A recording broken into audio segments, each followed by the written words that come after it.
Welcome. My name is Kent Lightfoot, and I'm a professor in the anthropology department at UC Berkeley. And it is my great pleasure today to introduce Vince and Louis, my good friends and colleagues. And today our purpose is to talk a little bit about the Cafe Ohlone. And what we want to do is provide a little bit about background about the Cafe Ohlone, its many programs. We want to talk a little bit about the history of the Cafe Ohlone and just the whole COVID-19 situation. And then we want to talk about a major announcement, and that is bringing the Cafe Ohlone to the UC Berkeley campus. And this program is sponsored by the Hearst Museum of Anthropology here at UC Berkeley. And as we will talk about, the Cafe Ohlone, we hope to get some events going in November and to invite all the students, staff, faculty, as well as the broader community of Berkeley to the campus to share this wonderful, wonderful opportunity of hearing from and tasting some of the delicious foods of the Cafe Ohlone.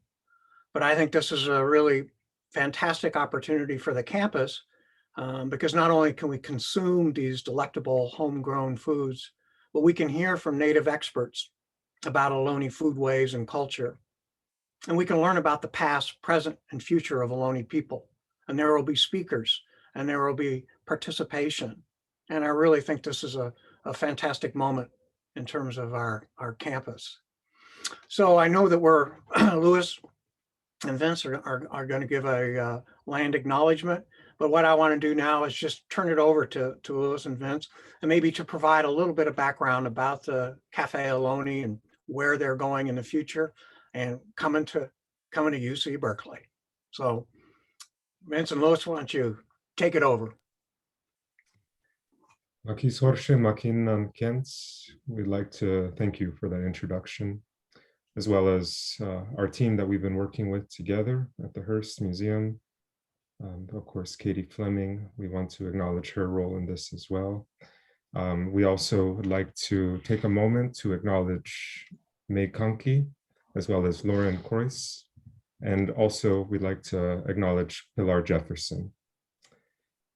Before we begin this presentation, we'd like to share a land acknowledgement, trilingual land acknowledgements in Chochenyo language, which is the indigenous language of the East Bay of my family, Rumsen language, which is the indigenous language of Carmel Valley, where my partner Louis's family is from, as well as English. I'd like to start by saying to all of you, Horshe tuhi hemmenya, good day to you all. Kanakrakat Vincent Medina at Kanakalkin Taresh. Makrote halkin warep, Horshe warep, Manni hemmen maksuyak mehisui hemmen tuhi. Uyakish netuhi at makushish tak aye. Horshe warep. Nesek maknan inon wente. Mishich charwa imme makam. Karak Louis Trevino. Ka itmay kakon tahoya achistai pire. In karukat chia. Misi halkin imen takamuish Vincent Medina. In kashuninin imme shatu shakai. Rote chiat imen takamuish. We take a moment to recognize that Berkeley sits in the territory, the sovereign nation of Huchun, the ancestral and unceded land of our people, the Chochenyo-speaking Ohlone people from here in the East Bay, the successors to the historic and sovereign Verona Band of Alameda County that our great-grandmothers were a part of. This land was and continues to be of great importance to our families, and we recognize that every member of the Berkeley community has benefited and continues to benefit from the use and occupation of our land since the institution's founding in 1868. We recognize as well that healing is a part of our story too. Nobody wants to stay locked in a place of disenfranchisement, pain, and cultural loss, but our community has consistently worked since colonization has come here, to be able to see healing happen and to recover from the hardships that colonization brought. We acknowledge our family from before, their undeniable strength that allows us to continue to be here in our home, in this unbroken connection, keeping our beautiful culture strong. Makamham and Cafe Ohlone is a part of this cultural revival and cultural continuity that's been happening for generations. We acknowledge our role in this work is one that's a part of a whole, one that's not just us doing this work, not at all, but one that we're taught from our elders, our grandparents, our aunties, our uncles, our cousins, our parents, about how to be able to see healing happen and how to be able to carry on the things that matter. We'd like to start off by acknowledging our elders, our strong elders, some of who are in attendance right now, and also by recognizing all of our ancestors, for their love allows us to be here, and their love allows us to see a bright, hopeful future. We're excited to be able to announce that Cafe Ohlone is reopening in November, very soon. And this ability to reopen, it's something that it's the product of years of relationship building and a history as well that hasn't always been pleasant. One that involves, in some cases in our history, a lot of pain with the relationship with the Hearst Museum. But as we shared early, nobody wants to stay locked in a place of pain. We want to see reconciliation. We want to see a world where we could see our culture uplifted, even by these institutions that in the past haven't done right by our people. In order to understand where we're at today, though, we need to take a big step back. And I'd like to tell you all a story that our elders teach to us when we're young about how we began here in this place that we call the East Bay today. The oldest generation of our family, there's one member left in our community who was still an original member of the Verona Band. That's our Uncle Hank Alvarez. We know that in those beginning times, that our elders teach us of a time of a great flood, when everything in the world, we're taught, was covered with water, except for the two peaks of a mountain that we call Tushtak, the place of the day. Nowadays, many people know this place as Mount Diablo. We were taught that there on that mountain, that's where everything began, on those peaks. And after those waters receded, then the world as we know, which is constantly a changing one, constantly an evolving one, began to be developed. We're taught that there was life of all kinds that flourished here in the East Bay before we, people, ever came onto the scene, that balance had to be created here, that evil had to be defeated in the underworld. There was a time where the world was being formed and the world was being made ripe for us to arrive one day. But not just us, life of all kinds needed to flourish. We're taught that when the time was right, we, the people of this place, were created here, but we also had obligations and rules to follow that ensured that the abundance that we inherited only grew stronger. For thousands and thousands of years, too many years to ever count, too many thousands of years to ever count. That's exactly what our people did. They nurtured this area, made sure to take care of this area with so that that abundance only grew stronger, to take out that dangerous overgrowth that today we see as leading to catastrophic wildfires more and more frequently through a series of managed controlled burns that at the same time would enrich the soil with nutrients, would clear out that overgrowth and open up meadows for other life. It would ensure that interconnected plant communities grew stronger together, and that every type of food that our people wanted, they had access to. The natural biodiversity of the East Bay, the microclimates and valleys, the bay shore going up into the mountains and the highlands, that all ensured again that there was always more than we ever needed. And in our language, there's no word for famine. Our people always had enough. Our people lived in a dignified, sophisticated way, in spite of some of the racist literature that's been put out throughout our history since colonization came. Our people lived lives full of meaning and lives full of happiness. We know that this is true because ever since colonization came here, our family has consistently been working to get back into those old ways. You don't do that unless you know the value of it. When colonization came, it came hard and it came fast, but it didn't come that long ago. My great-grandmother, Mary Archuleta, she was born on the old Sonora Rancheria into the Verona Band of Alameda County. She was somebody who I knew and who I miss and who I love very much. Her great-grandfather, Panfilio Yacalamne, was born in a pre-contact village, still unaffected by colonization. That's how close this is to us, just a few lifespans away. When colonization came, though, again, it came fast. Our direct ancestors, in both my family and Lewis's family, were forced into the mission system, where every aspect of our culture was attempted to be erased by the missionaries and the Spanish soldiers who attempted to remove our people from the land and either change everything about us or remove our lives from this place. Our families survived that, but we have to acknowledge the countless people who didn't survive, who did nothing wrong. They were simply living in a place that other people wanted to claim. And unfortunately, they weren't able to survive so many of the abuses and the hardship and diseases and violence that came from those mission times. Our family still continue to persevere right here in the East Bay. My great-great-great-great-grandmother, Efrina Quinatole, she lived right here on the Rancho de San Lorenzo, directly where we're speaking to you from, a traditional area that my family has always lived in, that we call Halkin, right here along San Lorenzo and San Leandro Creeks. This is where our family lived before the mission times. And after the missions, this land was deeded back to our family. It was supposed to be recognized for perpetuity because this corresponded with old village areas. And it's one of the few cases in the mission system where land was returned back to an indigenous community.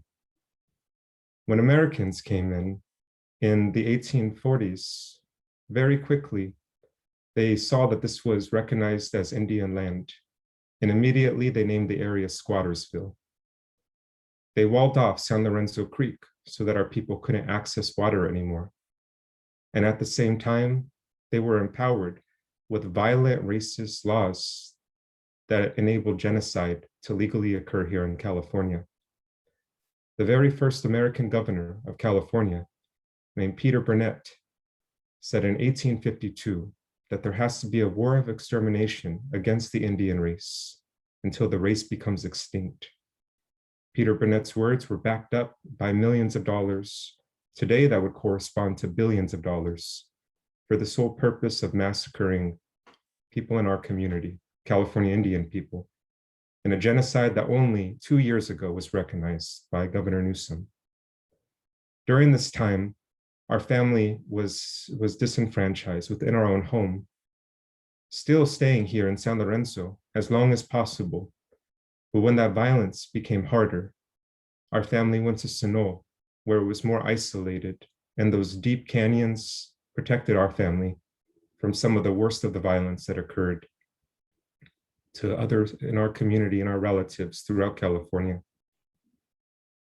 Over in Sonora, so much traditional culture was allowed to be revived in that period of isolation. Our people reintroduced the roundhouse over in Sonora, and those old dances became common again. People took away their Western names and re-embraced traditional indigenous names. Our people sent out missionaries as far east to the Sierra foothills to reconvert those who didn't want to be Catholic anymore back to traditional religion. Thousands of pages of our collective languages were documented so that one day those old timers knew that we would be able to see healing happen and that our language could grow into the future. Over in Sonol, the old political leadership of having a male leader, a Wetrish, and a female leader, a Mayan, was reintroduced after being outlawed by the missionaries and by Americans. And over in Sonol, our great-grandparents and the generation before them achieved federal recognition, being recognized as a sovereign people by the Verona Band of Alameda County. That's the tribe that my great-grandmother was born into, as well as others in our communities, their grandparents and great-grandparents, and even more generations. Over in Sonol, Phoebe Hearst, she created an estate called the Paso de Verona, the Verona Mansion, which is today where Castlewood Country Club is at. And during that time, Phoebe Hearst employed many of the young women in our community to work as housekeepers. Some of the elders, from stories that we hear, they would refer to her as Auntie Phoebe, because the relationship wasn't always a negative one. It provided a safe place for our community at a time when genocide and massacres were common.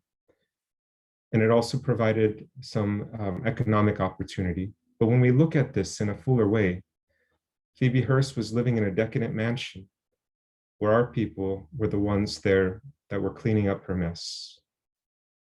We know still the importance of Phoebe Hearst to be able to not evict our people from that land after it was acquired, and that there is a role that's there for her. But we have to also look at this from an honest place about how our people were living in poverty within our own homeland. But at that same time, the Hearst family grew richer and richer and richer. In 1925, at UC Berkeley, Alfred Kerber, a renowned anthropologist, he wrote when creating the book, The Handbook of California Indians, that the Costanoans, which is what us Ohlones were called before Ohlone became accepted in the mainstream, that the Costanoans, for all practical purposes, are extinct. He wrote that there is a few communities that exist here in the East Bay, in San Juan Bautista, and also in Monterey area. But other than that, he wrote that our culture was gone. Alfred Kerber later apologized for this in the 1950s. But by the time he apologized, which at the moment when he apologized, he called our community an excellent example of survivorship. But by the time he apologized, it was too little, too late.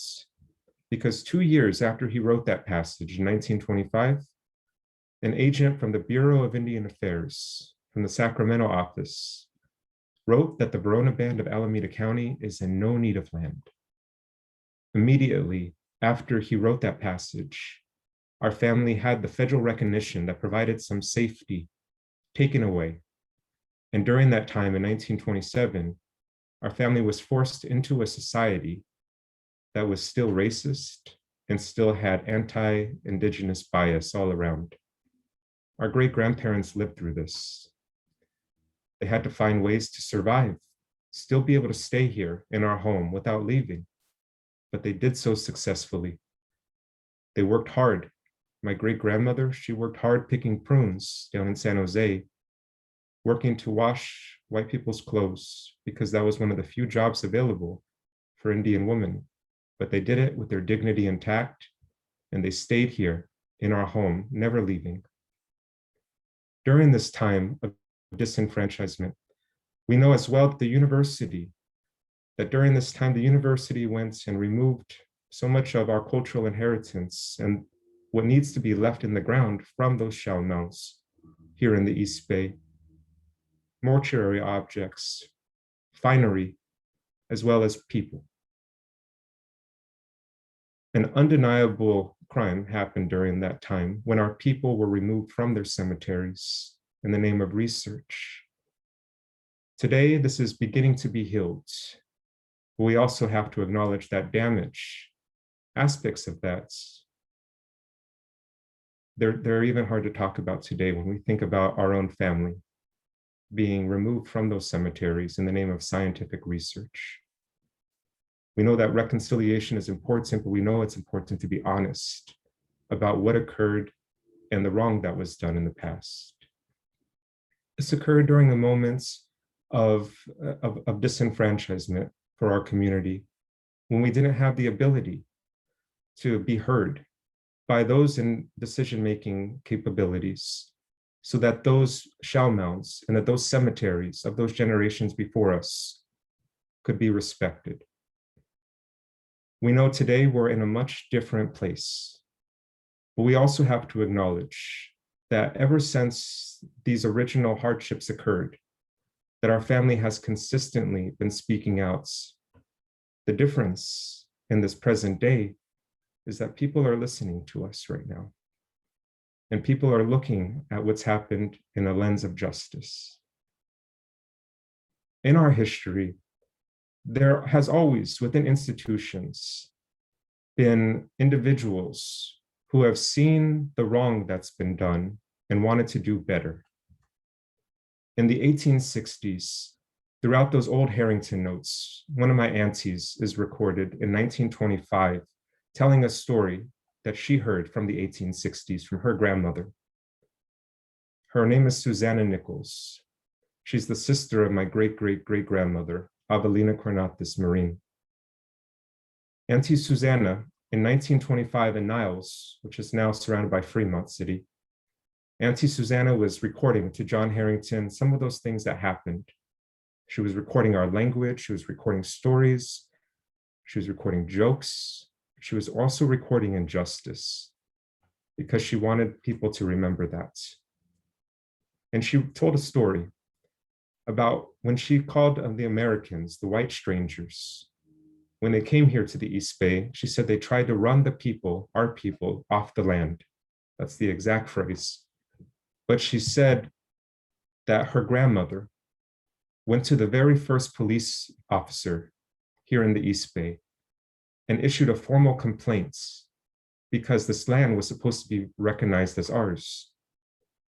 During that time, this police officer who could have been emboldened with these racist laws on the books from Sacramento, chose to do something different. Listened to that complaint, listened to the fact that that was an injustice, that our people couldn't be able to hunt in the traditional way, and issued a permit that said that we could hunt ducks anywhere on the Bay Shore in this area that's always meant to be our family's land. This man's name was Mr. Manyan. And as he handed this permit to Auntie Susanna's grandmother, he said, "This is your land." That wasn't a popular opinion with others out there outside of our community in the 1860s. But Mr. Manyan was doing the right thing because he knew that it was just.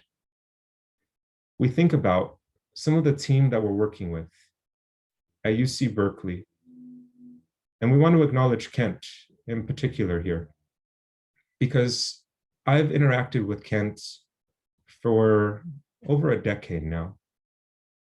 And I've seen how popular opinion within the university, how it's shifting towards wanting to see justice done. Sometimes that goes slow, sometimes it moves fast. Right now it's moving quickly, it feels like, but we want to make sure it materializes into something real. Every interaction that I've had with Kent has been one that's been based on mutual respect. And also I've seen his ethics shine. And his ethics have been about showing respect to our Ohlone people, not just the Ohlone people that are alive today, but our Ohlone people from before as well. The ones who were treated badly throughout our history, being held in paint cans and plastic bags underneath the tennis court at UC Berkeley. I remember when I was a child, our great-grandparents, they led cultural classes over at Coyote Hills. And they were meant to teach us about some of the crimes and the hardships that came our way when colonization came. And I remember one of those elders, I must have been 8 or 9 years old. She was angry, and we were sitting in a classroom, all of us, and our finger was wagging, and she was upset.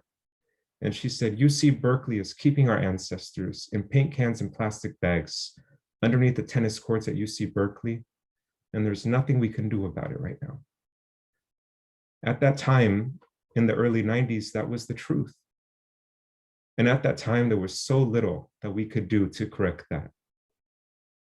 There were people at UC Berkeley during that time, like Kent, who were quietly working to create change within the institution, even at a time when it wasn't popular.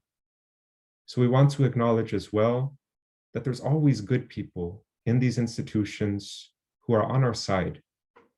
And at this moment that we're here right now, with seeing the director of the Hearst Museum, Lauren, with being able to see the staff that's there, and also the chancellor, Carol Christ, be able to want to see change happen. This is a monumental thing, and it's something that we want to be able to see grow. We'd like to share with all of you about how this moment is happening, and again, about how all of this work that's been happening with our community constantly advocating for the protection of the sacred, and with a few good people whose voices on campus are amplified to a point now where it's reaching a boiling point, where it seems that the leadership on campus right now, the ones that I just mentioned, that they're wanting to see these changes happen in a positive way as well. I'd like to just pause for a moment to think about the healing that could occur if this trajectory continues. What could occur in 5 years when it comes to the repatriation of our ancestors at the university to be reburied where they should always have been protected, to see that healing happen?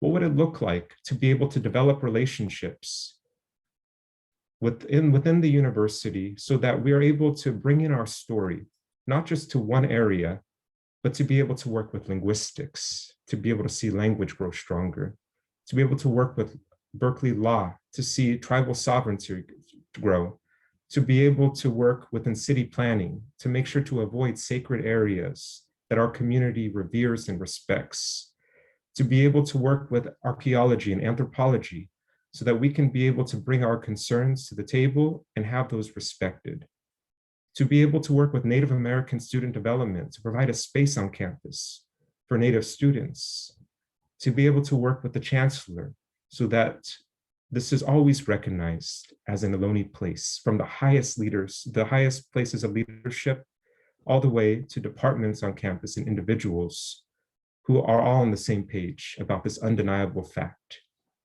We could see this happen within a relatively short time if this ability to see this work in the frame of justice continues, which leads us to where we're at today. Please let me have a sip of my water. I've been talking quite a bit.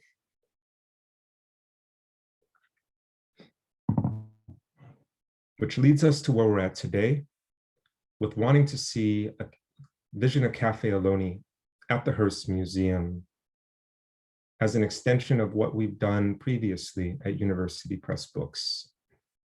For any of you that have been at University Press Books at our Cafe Ohlone, our original location there, what we created there was magical. What we created there was dynamic, and it was something that provided a physical space for our community. The only place in the entire world where you could go to have Ohlone cuisine outside of the homes of Ohlone families. We created Cafe Ohlone because growing up, we felt isolated within our own homeland. Well, within our own home and outside of our homes, you wouldn't see reflection of our living culture barely anywhere as young people.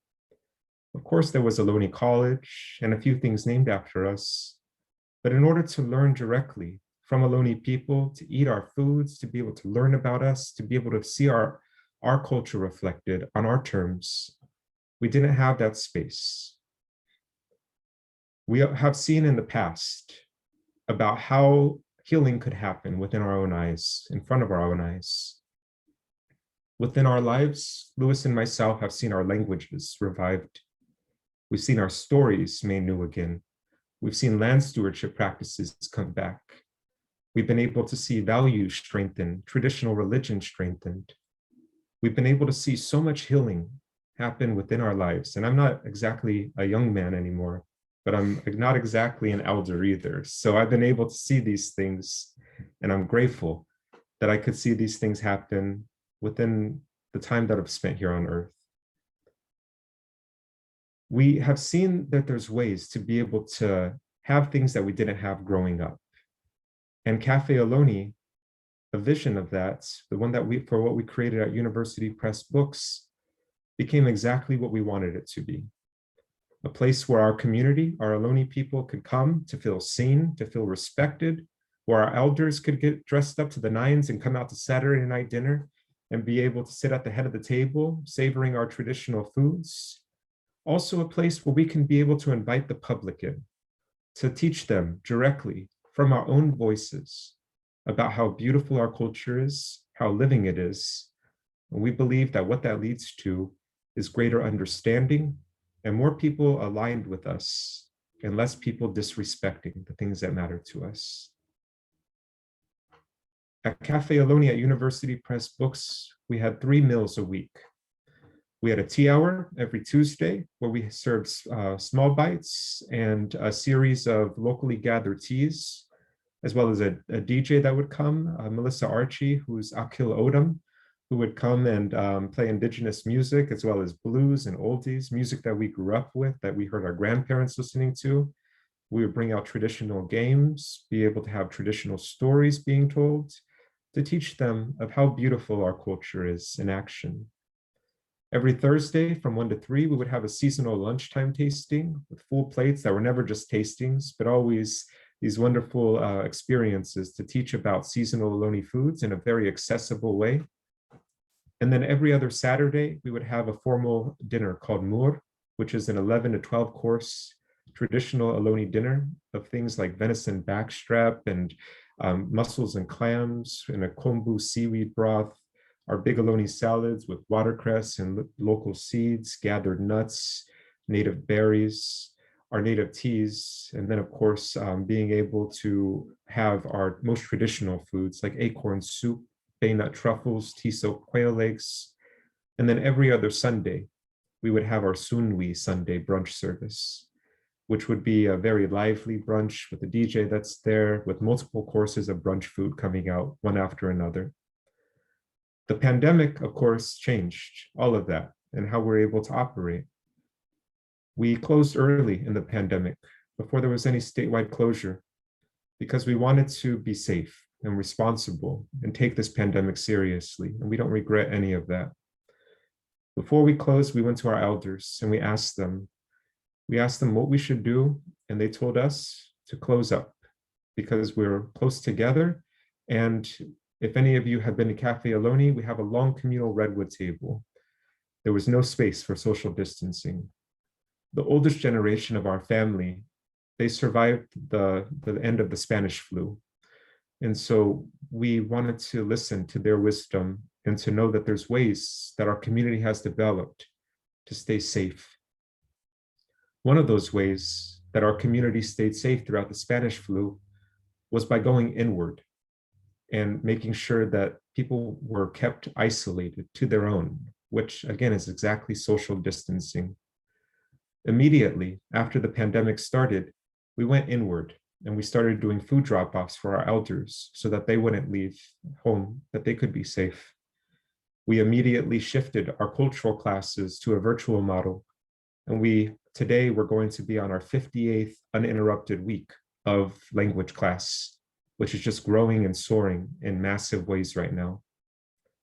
We also started socially distanced gathering trips when cases were lower so that our family could masked up, be able to go out and gather our traditional foods, paired with a virtual cooking class that would be done over Zoom.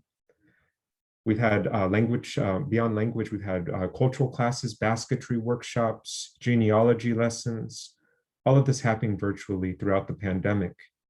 And then we started the Cafe Ohlone meal boxes, which are still ongoing. And they're these 11-course Ohlone dinners for 2 that we have once a month. We started to think about ways that we could open up Cafe Ohlone in the future in a responsible way, not something that's rushed, but something that's intentional, that's done in a responsible way so that we could keep everybody safe. And we knew that the original vision of Cafe Ohlone around that redwood table, that we couldn't do that in post-COVID times, at least until vaccination rates are higher. We were going through the news one day and we saw a passage from Kent Lightfoot right there that was encouraging Cafe Ohlone to open up on Berkeley's campus. And Lewis and myself were talking about that in the car after we saw it. We were just coming back from picking up some shellfish, some mussels and clams for one of our boxes. And as we were talking about that, we were realizing how symbolic it would be to be able to simply move across the street from University Press books, bring our baskets, bring our mortars, bring our pestles, all of these living Ohlone objects, to be with the older objects there at the Hearst Museum. Not just only to be there on campus simply because it's a space, but to be able to encourage and foster the positive changes that are happening right now, that are all around us. To be able to work within the university, to be able to see these changes materialize and grow, and to be right there as a voice on campus to make sure that the right things are done, and to continue to work with the people that we've developed positive relationships with, that we trust, like the staff that we're working with right now. We started to think about this and have conversations as a team. And last week, we went over to the Hearst, and this entire vision just took hold of us about how beautiful it could be to create Cafe Ohlone in the courtyard of the Hearst, to be with our ancestors there until they're able to be returned, to have living Ohlone culture practiced in that same place, that exact same space, as so much of our traditional old time is located in this moment.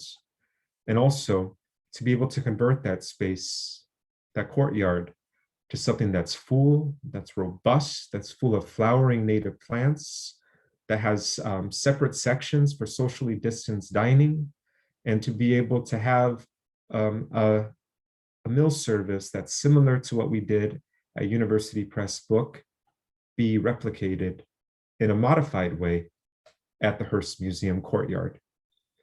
Immediately, our mind, when we went to go see that space, it filled with ideas of projections on the walls at nighttime of those people who saved our language, of Angela de los Colos and Isabel Meadows and all of our great grandparents who kept our culture moving forward, showing the living Ohlone community, asking one of our aunties, Jean Lamar, who painted the Ohlone mural at Ohlone Park that we love and cherish so much, to be able to paint traditional designs throughout the space. Working, well, first asking, but if they are okay with it, working with our friends at Oaktown Nursery down on 4th Street, a native plant nursery, as well as the student gardeners that we already have a relationship with on campus, and the University Botanical Gardens, if they were willing to be able to indigenize the landscape in that space, to create functional native plant gardens that would be not only brought into the plates of Cafe Ohlone, but also be able to provide buffers so that people have separation. And also imagine how that would work with pollinators, the smell of that space, and the aspects of the traditional village life that our ancestors lived so beautifully with, to be able to have those come into that space that's pretty much concrete right now. To be able to see canopies that are above for shade, to be able to see all of these multi-course Ohlone meals being brought to the table in a safe, socially distanced way that's uniquely Cafe Ohlone. We know that this is a possibility and it's a reality. It will be a reality. And in early November, we're going to begin our very first cafe service at the Hearst, which is going to be a slow build-up to a regular service that's going to happen with our Cafe Ohlone, our previous meal service of 3 days a week, We're going to build to that slowly, but we want to make sure that we're doing it responsibly. We don't want to jump into anything right away, but we want to make sure that we could have these foods on the table and keep our community safe. And when we say our community, we mean everybody that's coming to Cafe Ohlone, to keep everybody safe. It's the responsible thing to do, and it's the thing that our people want us to do as well. There's something that I'd like to share as well, which is that we were speaking about this with one of our elders, Gloria Castro. And Gloria Castro, she was speaking about the work that we're doing, about how this is something that's healing, but also the way that she spoke of it, she used the word mending. She said that what we're doing, it's like sewing, because it happens one stitch at a time. But to mend something, you need a sharp tool, something piercing. And that piercing thing will be able to see that mending happen, so that healing continues to take place. That sharp tool on campus here could be Cafe Ohlone at the Hearst, to be able to see, again, a permanent presence of Ohlone people that takes us out of the past tense into the present and carries us as well into the future. Making sure that the right things are done, making sure that our ancestors are respected, making sure that our ancestors are returned back to the land that they come from, and also making sure that these relationships that we've developed, that have been developed long before we were born, are carried on, and that this continues towards justice. We're proud of this work that we're doing. We acknowledge our elders in this and our ancestors who make this moment possible. And of course, we have much to do in the future, but it's good to take pause for a moment to acknowledge that this is a victory that's here. This is something that will allow us to have that permanent presence, that will see good build upon good. So with that, I'm going to say thank you all for listening. We hope that you can come and dine with us at Cafe Ohlone in the future at UC Berkeley. And we're going to stop there so that we can answer some questions and continue this conversation and have dialogue together. Makisorshe makinan. Thank you. Hey, thanks, Vince. That was super, you and Louis. And I think you've touched on how just the synergy that can be developed with the Cafe Ohlone coming to the campus in terms of a lot of the revitalization that's going on with our tribes here in the greater San Francisco Bay Area, the whole language revitalization, and what the linguistics department, the tapes that the Hearst can do, and, the whole revitalization of crafts that's going on with the California Indian Basket Makers Weavers Association, and the whole issue of foods, and you touched on that in terms of the stewardship of traditional indigenous lands. And it just seems like there's a lot of room for the campus. We've got a lot of different people who can really help with that, I think, in a real positive way in the future. And there's now a number of tribally directed land trusts, here in the Bay Area.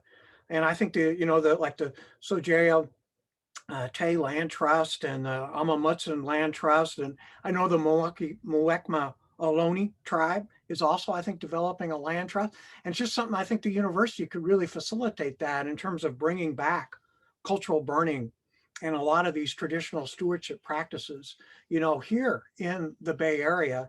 And that can provide really a great avenue for the foods, that are served at the Cafe Ohlone. And I just think there's a really nice interplay that could take place there. And then finally, just you mentioned also the stewardship of ancestral sites, the shell mounds that are really have been for us, more than a century in danger, and preserving and protecting these sacred places. Again, I think there's much more that the university that we can do to facilitate and work with tribes on that. And you look at what's going on at the West Berkeley shell mound right now, and which is an issue that you both have been involved in. And I just think that there's a lot that can be done. And I think having your presence on the campus is just going to be really is going to facilitate that. And that's why I'm really excited. Not only that, and I want to make sure you're going to have some hazelnut biscuits and hazelnut brownies, which are my favorites. And we want to know what the menu is going to be in November. But, you know, I just think it's a really fabulous opportunity and development that's going on. And I just want to thank, you know, both of you for considering this, for moving in this direction. And Deirdre, who is a key person in the Cafe Ohlone, you know, who is just a fabulous person to work with. And just really, we appreciate from the campus side what you're doing, and we'll do whatever we can to facilitate. And, you know, I don't know, we're kind of running out of time, but I think, Vincent, Luz, are there any real issues that we need to deal with as we're moving towards November? I know that you've got a fundraising part on your website, you know, to facilitate this, but maybe in a couple minutes, is there anything that, you know, we can do right now to really facilitate bringing you back to the UC Berkeley campus? Well, right now, I think we're going in the right direction.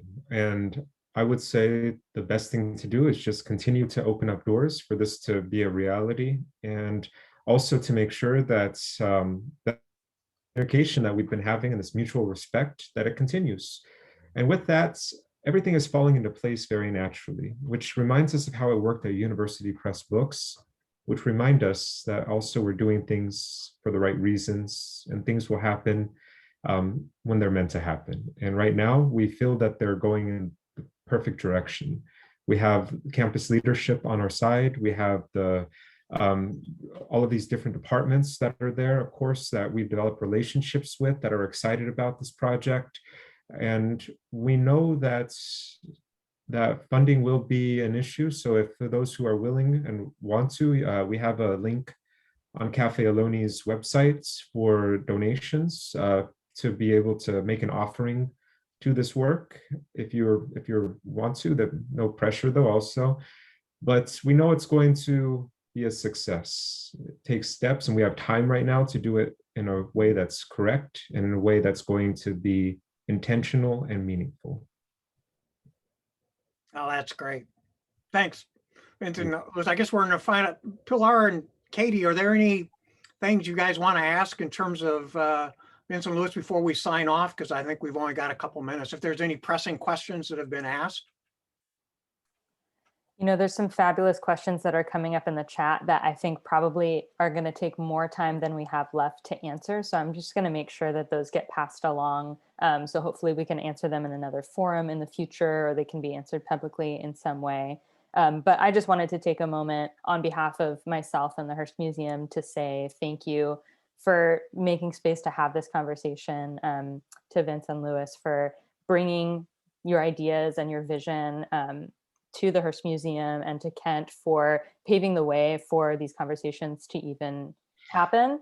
And I just wanted to make sure that got expressed, and to thank everyone in the audience for being here to listen to this conversation and support this vision as well. Thank you. Thank you. It's been a wonderful conversation. We're looking forward to this partnership. And in November, Cafe Ohlone will be reopened, so come and dine with us. And in Chochenyo, we say ammamak, which means let's eat. So ammamak oyo, let's eat again, hemmen, together, ushishtak, in the future. We'd like to end also just with a few words in Chochenyo language, which is holshe maknunu, our culture is beautiful. Holshe makwareb, our homeland is beautiful. Our people are here today. Like before, like tomorrow also.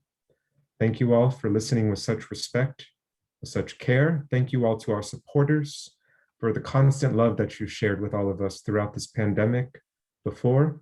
And we look forward to a time where we can dine together in person, in a safe way, in a responsible way, and for those brighter days that are ahead of us. They're coming sooner than we think. Thank you all very much. We look forward to a future meal together. All right. Thank you. Thank you. Take care, everybody.